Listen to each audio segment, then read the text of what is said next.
Hi, I'm Anna, and welcome to Living with Epilepsy, Part 1.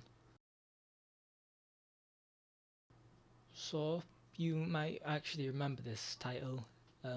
I did make a previous video called An Introduction to Epilepsy, which you can watch in either this corner up here or this one, wherever that little eye is, you can watch that video.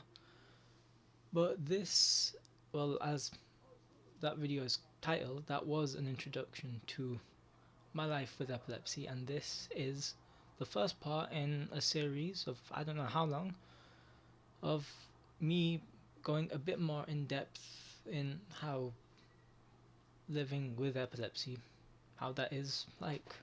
So let's just jump right along. So I had my first seizure about 2017 or maybe 2018, I think, three or three, I think maybe 3 or 4 years ago.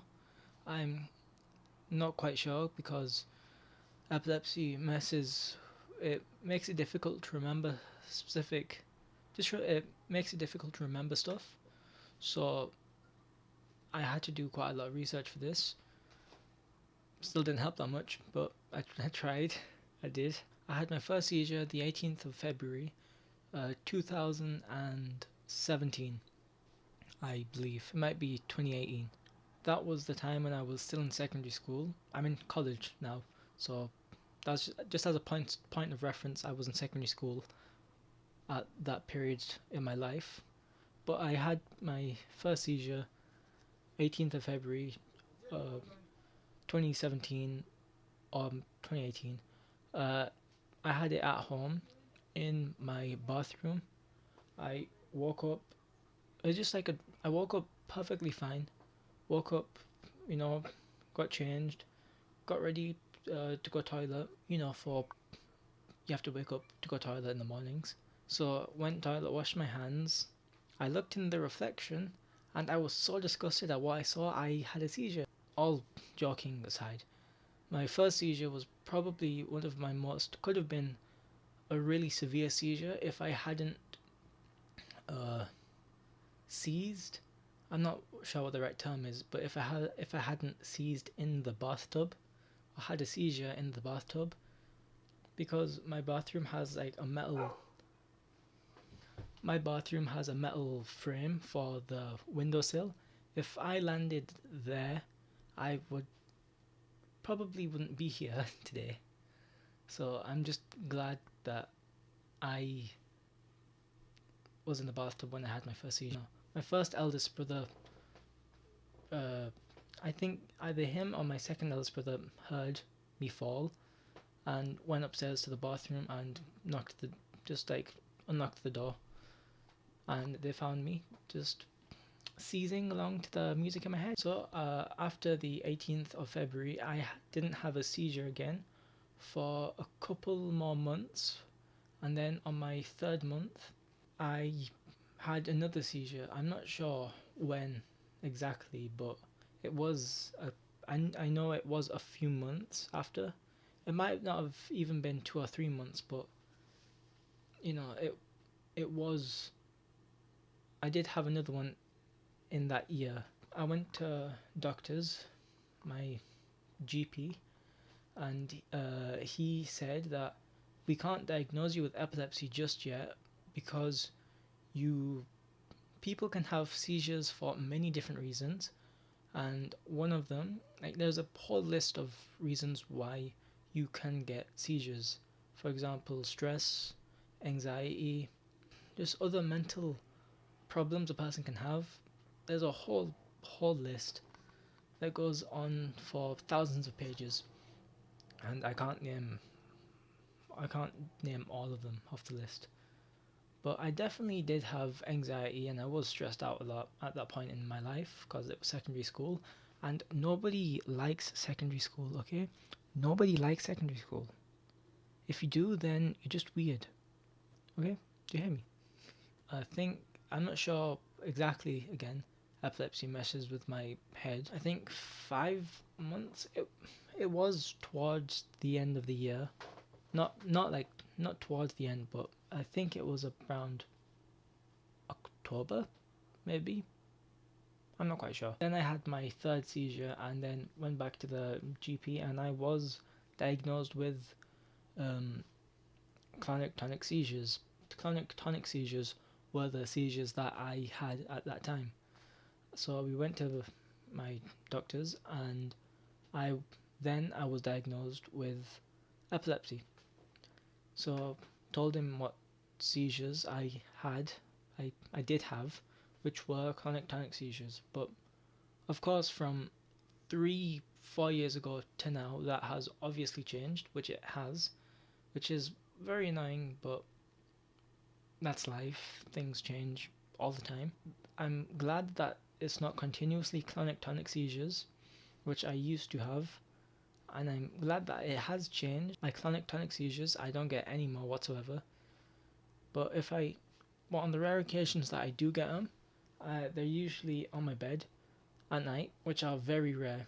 Instead of nightmares or paralyzed dreams, instead of seeing like a demon in the corner of your room, I just have a clonic tonic seizure on my bed because I think subconsciously I'm scared of getting them. Which at a point in my 3 years ago, I was terrified of getting them, and 3-4 years ago, I still had to go to school, and my epilepsy eventually calmed down, but then I started to get what is called an aura. And if you don't know what an aura is, if you have epilepsy, you might get auras, but every single epileptic person just gets auras in different ways. For me, it's like in my diaphragm area. I'm not sure if you can see, but it's in my diaphragm area, and it's more of it's like butterflies in my stomach, but instead of butterflies, it's just moths or just creepy crawlies in my diaphragm, and it's a horrible, dirty feeling. There's not much I can do about that, so I just had to get on with my life, which I did try to do, but that having continuous auras was as bad as having a clonic tonic seizure. And then slowly, I think about 2018, definitely 2018 now, the clonic tonic seizures I slowly drifted away from getting because of my newly introduced medication, which I was taking and I'm still taking to this day, which have helped me a great deal. But 2018, I began to get what is called a focal seizure or an absent seizure. I'm still researching that, and I'm not exactly sure what the differences are, but I do know that I would call what I had more absent seizures, but because I'm an idiot, I get them mixed up, so I would call absent seizures focal seizures. But to be honest, they were really close together, the seizures that I had. I'll try thinking of an example. So I was in a park, and I was with my mum and a few of my family friends. My little brother was there, Ahad. You've seen him on the channel before. He's my cameraman. Not today though. It's just us two. But we were there, and I had absent seizure, or absent/focal seizure. I just was walking and I just blacked out. My hands, I can't say what happened to me, but my mum can. So what she told me was, this isn't necessarily all the time, but what did happen or tend to occur was that my hands would do this, and I might just say, okay, I'm talking to you now, but if I hadn't focal seizure, I would start to do this, and I'd start So that is what would happen, which made me not want to go outside anymore. So there was a child who saw me, and when I woke up, I realized that that child, saw me and was giving me dirty looks, like, and then it clicked with me what happened, and he looked really not disgusted, but just worried and afraid for himself. I looked back at him and I was like, oh, what happened? Something definitely happened. So my mum stopped and realized I wasn't with them as a group anymore, so I wasn't far behind. I was like, I'm not exactly sure how far, but I was near enough to them that my mum could turn around and see that I was where I was. So she stopped, called me, waited for me. We went back home, family friends left, and I talked to my mum about what happened. I just thought it was a one-off thing. Obviously, that was not a one-off thing. But if you do have epilepsy, if you have any sort of symptoms, I highly recommend that if you have anyone to talk to, you talk to them. If you have someone you 100% trust, go talk to them, and then you can, if they're family, or even if they're not family, just ask them if you can go doctors with them, because it definitely helps to have someone with you whilst you're talking to a stranger about your medical issues. So if you are worrying that you have epilepsy, or if you have any sort of symptoms of epilepsy, just talk to someone you trust 110%, and then if you're still getting the symptoms, go to doctors or your GP. So that is what my mum did for me. I talked to her for a bit, and then afterward, as I said, family friends went home, and me and my mum talked. I thought it was a one-off thing. It wasn't a one-off thing, obviously. 2017 to 2019 is all one big blur. I have no memories of that, so it's kind of hard for me to make this video. All I remember from 2018 specifically is my epilepsy changed a lot, and I had a lot more focal seizures or absent seizures. I could have up to least at that point in my life, least amount of focal seizures or absent seizures was about, I think, 3 or maybe 4.